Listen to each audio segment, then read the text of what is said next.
Welcome to Unit 2, and today we're going to talk about the limit definition of the derivative. Oh, you're like, what's this thing called the derivative?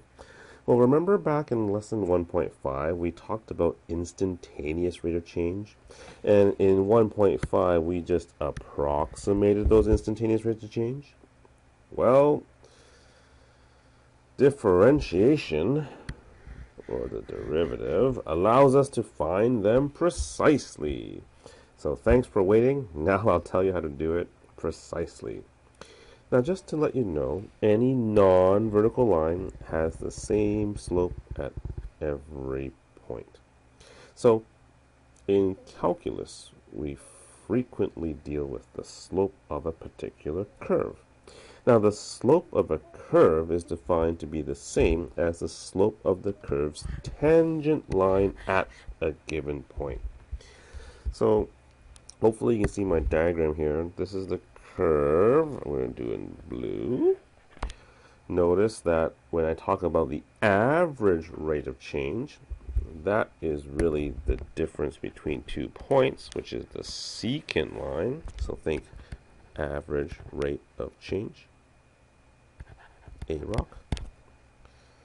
But to find the slope of the tangent line at one particular point, the idea is we use the limit of the slope of a secant line. In essence, I'm going to take this point and move it closer and closer to this one over here, such that those 2 points, the starting and ending point, really are on the same point. And therefore we get this lovely tangent line. And that is our instantaneous rate of change, okay, which I call I rock. Now notice, how do we calculate the slope of the secant line? Yeah, it's really just a change in y of the change in x, or f of x plus delta x. Do you see how this is x, and this distance here that I'm squiggling in is delta x, minus f of x all over delta x, because that's the change in x, okay? Then what happens with the tangent? Remember how I said we're moving the point closer and closer? So really I'm saying, look, that delta x value, that difference in the x value is now approaching 0 because that second point is moving closer to the original starting point. And so all we have that's different between the tangent formula for its tangent line slope versus the secant line formula for the secant line slope is we added in a limit as delta x approaches 0. Okay? Now, this thing called the slope of the tangent line, it has a special name. It's called the derivative. You'll hear this a lot. Derivative of the function at a given value of x. And the most commonly used symbol to represent the derivative is f prime of x. Yet there's actually many other ways of representing the derivative notation. And here are some other ways. F prime of x, same as y prime, which is the same as dy over dx, which is the same as ddx of f of x, which is the same thing as the tangent line slope, which is the same thing as the limit definition where delta x approaches 0 of f of x plus delta x minus f of x over delta x. Or there's also this one where they change the variable. Instead of saying delta x, because that's just a mouthful, instead of that they replace this delta x here with the letter h. So this distance, that's the squiggly red line, that's h. And therefore, instead of saying limit delta x approaches 0, it's limit h approaches 0. And wherever you see delta x, that got replaced with h.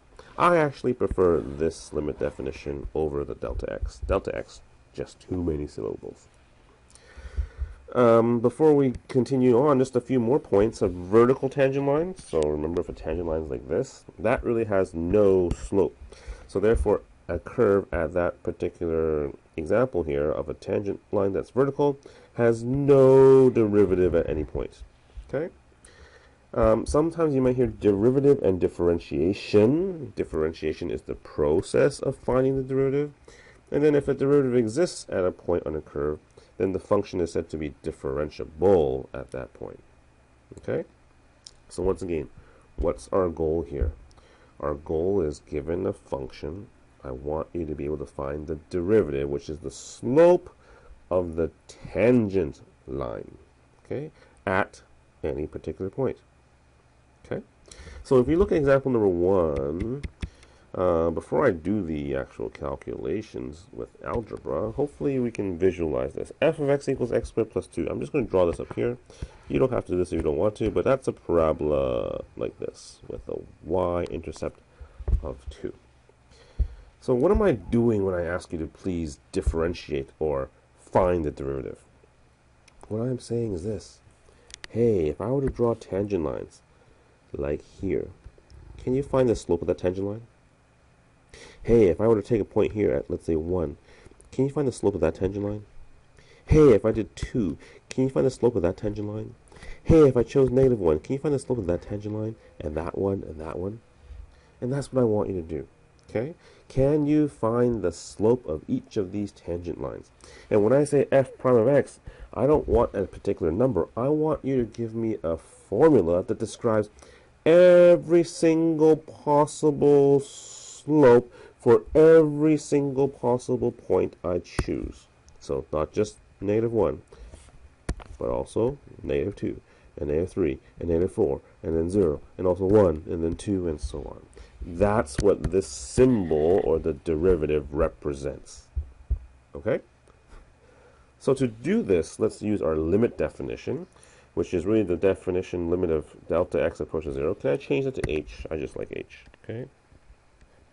Of the function f of x plus h, right? This is like the ending y value, minus f of x, which is the beginning y value, divided by h. Now, if you're thinking, where did I get h from?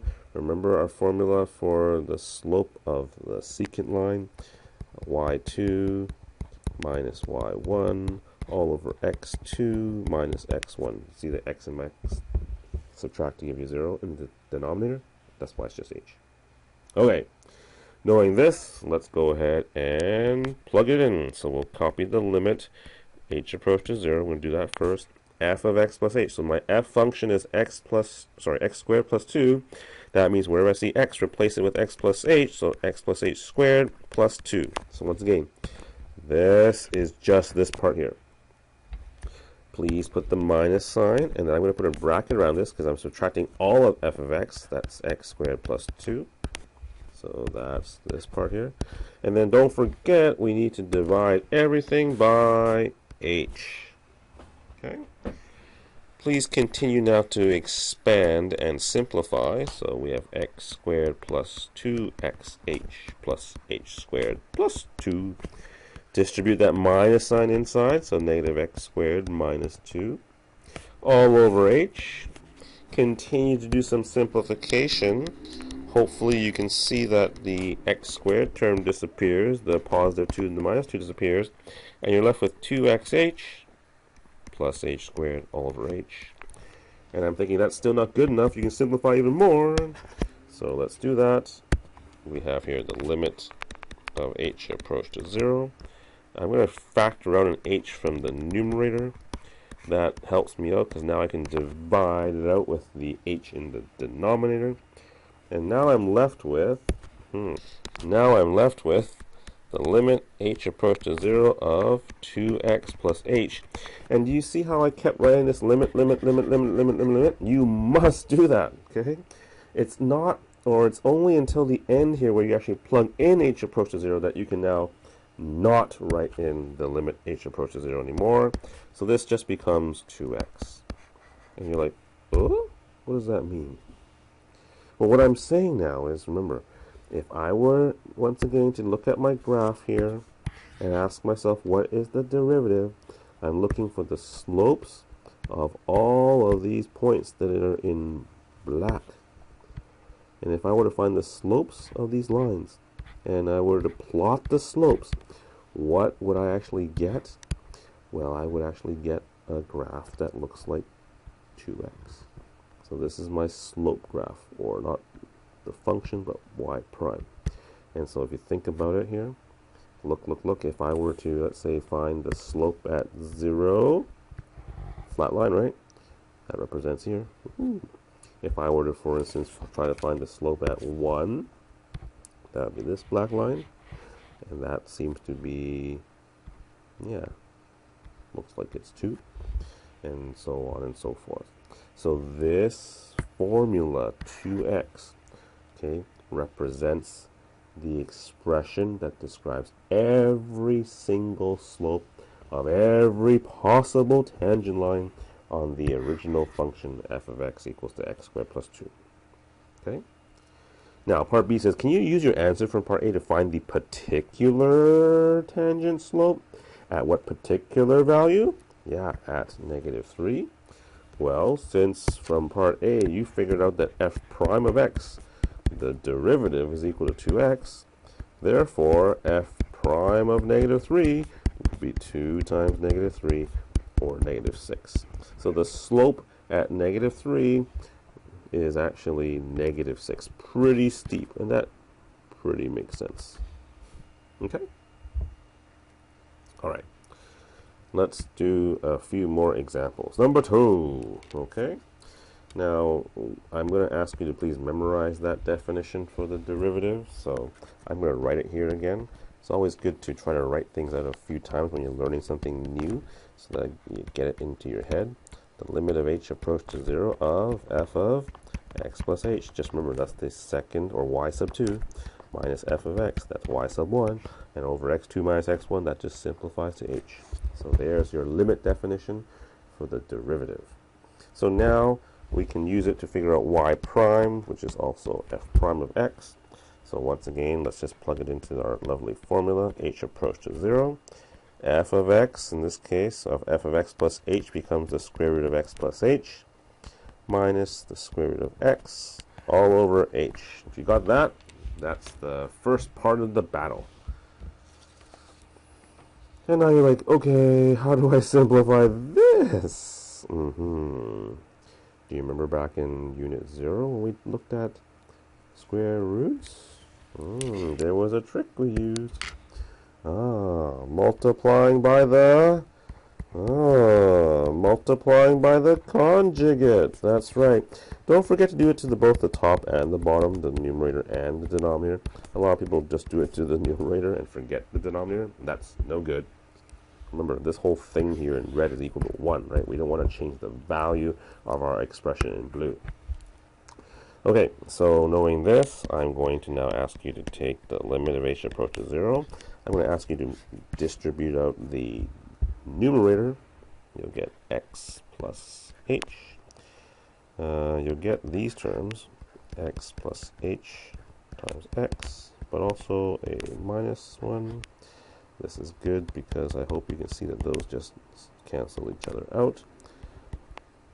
And then you're left with on the bottom. Please do not actually distribute the bottom. Okay. Hopefully you'll see that this simplifies to limit h approach to 0. And all we have on the top is x. Actually, we don't even have x. It's just h. That's right, it's just h. All that work just for h.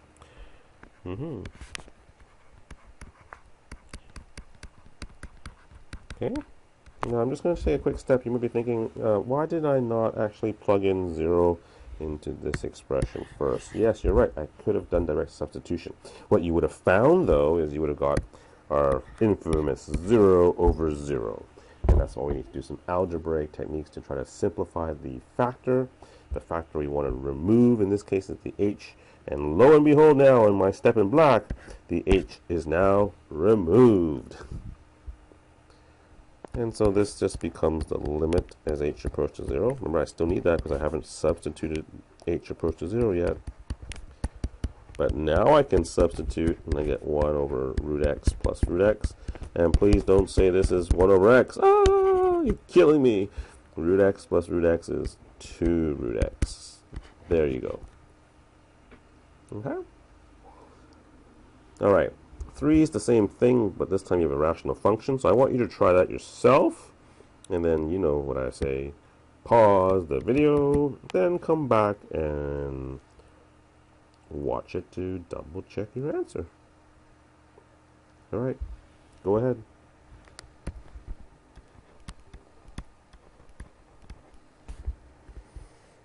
Tricky part. F of x plus h. That should be f of x, so in this case t plus h. minus f of t, or f of x, all over h. Now, if you don't like this, I'm just going to write it a little bit nicer. I'm going to put it as 1 over h, and then the numerator here, I want to actually do 2 steps. I want to find the common denominator, because they are 2 different fractions with 2 different denominators. So it's going to be hard for me to subtract them unless I have the common denominator.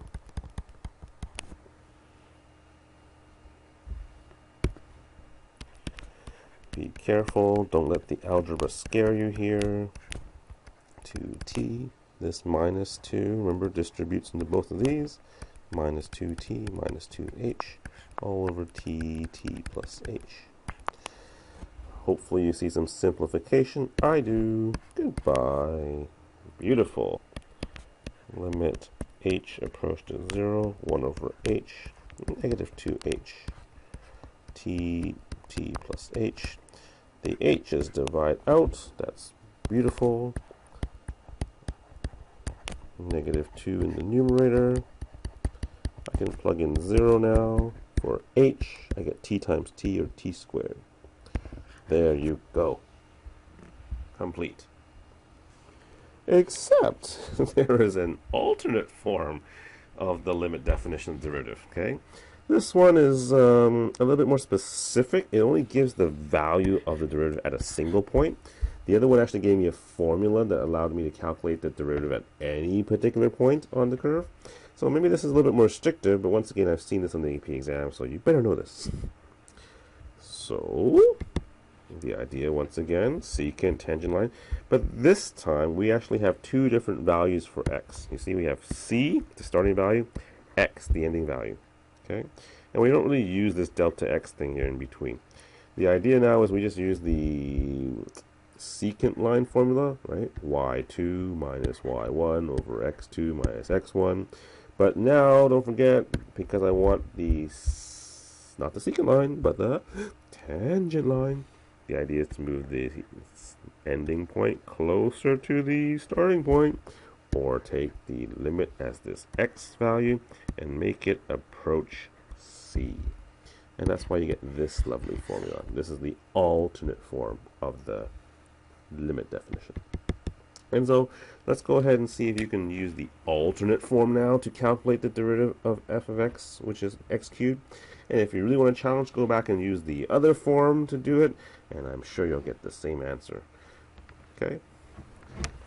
So, looking at the alternate form, it's now the limit as x approach to not a c value, but our c value in this case is 3. So I have to give you that c value in order for you to use the alternate form. X cubed minus what? 3 cubed, yeah, all over x minus 3. Okay, 3 cubed is 27. 27. Limit x approach to 3, x cubed minus 27. I think I'm going to have to factor a cubic. Ew, yuck! But nonetheless, you have to do that. Let's do some long division. X cubed, don't forget, plus 0x squared plus 0x. Remember, if this one, you know this is a difference of cubes, you can go ahead and do that yourself really quickly if you want. That's probably better, but if you didn't memorize the formula, long division is your friend. I'm just quickly doing this here. That's 3, right? 3x squared minus 9. We'll subtract, I get 9x. Let's hope this works. Yeah, plus 9. I've got an x there, sorry. 9x minus 27. Boom! 0. Yay! All that work, once again, to have x minus 3 in the numerator, multiplied by this factor, x squared plus 3x plus 9. Once again, why do we actually need to do this? I could have just plugged in 3. You would have got 0 over 0, that indeterminate form. Boo-hoo. Why do we get 0, 0? Look, because at x minus 3, we have a factor in the top and the bottom. That's right, let's divide them out. And you're left with this simple limit now. This is good, because I know I can plug it in without any problems. Let's do some direct substitution. 3 squared. 3 times 3 plus 9. 9. 27. Okay, and once again, if you want to double check this using the other form, the f of x plus h minus f of x all over h format, go right ahead. Be my guest. Okay, this unit's not too bad, except the algebra can get messy. So hopefully you have good algebra skills, and if not, practice, practice, practice. See you soon for lesson 2.2.